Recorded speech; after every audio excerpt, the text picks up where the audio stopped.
I think I can speak for all of us when I say that we argue with the ones who we love the most, and if you don't, congratulations, because you're one of a few. Whether it be an argument about chores around the house, a disagreement over what to put on TV, or something just as trivial, living with siblings and parents can be a tough task at hand in reference to arguments. Over on my channel, if you've stuck around for a while, you'll know that we've seen many people die at the hands of their close relatives over extremely trivial matters. One that comes to mind would be that of Stephen Gallagher. It's September 2019, and in the town of Cwmbran, South Wales, Stephen had just murdered his father Thomas over an argument about broadband speed. And for all you newer viewers, you'll know that we spoke of two stories recently coming from Brazil and Spain. In those incidents, two school children attempted to murder their whole families, one of them successfully. In Spain, it had been an argument over banning the child from using the Wi-Fi. In Brazil, the child had been banned from using Roblox. For today's story though, we've got to head over to Lake Wales, a small city located within Polk County, Florida, and sticking with this running theme of trivial arguments leading to a death, we've got to go back to about a week ago from when I'm recording this video, on the 28th of April 2022. Just after 9 AM, a man who currently hasn't been named in the media received a call from one of the local hospitals in Lake Wales. It's his wife. She too hasn't been named at this current time.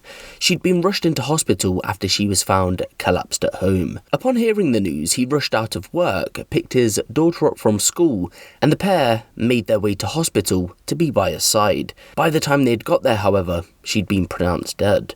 There was one problem though. Authorities couldn't figure out how she died. Detectives didn't suspect foul play because there were no obvious injuries to the woman's body, and no blood was found within her home address. But when she had passed, examiners took a closer look, and it was here they noticed what looked like a small puncture wound. Upon further inspection, the woman in question had been shot in the heart. It had stopped beating at the point of impact, which prevented the flow of blood, hence why there was no blood at the scene.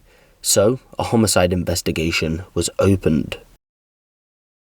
Over the span of the next few hours, Seth Settle, the woman's 19-year-old son, became the key suspect. You see, what had happened was Seth's brother, the woman's 24-year-old son, explained that Seth had fled the scene only moments after their mother had been shot. Either way, Seth was soon located, and upon his arrest, it's thought that he explained what exactly went down on that Thursday morning.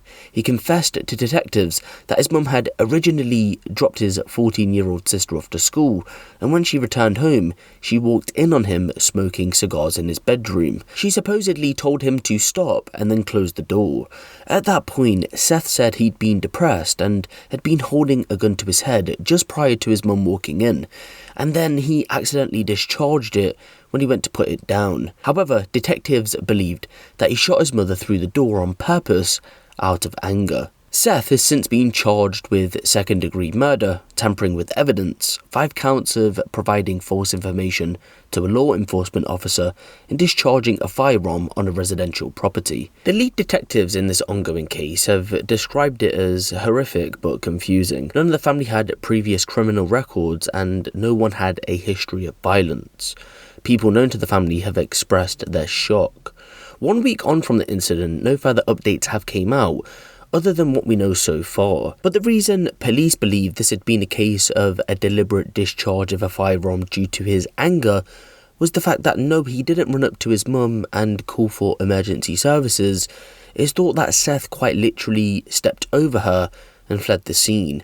Remember, it was his older brother who had called for them. Talking of Seth's mother, police said that they're absolutely confident with the type of mother that she was, that in no way would she have closed the door on him if he'd been holding a gun to his head. This is all the information we have surrounding this case, and of course if any updates come out, as always, I'll keep you guys posted on this one. For now though, give the video a like for more crime related content like this, and make sure you hit the subscribe button if you haven't. It's been me, Huncho, and I will see you in the next one.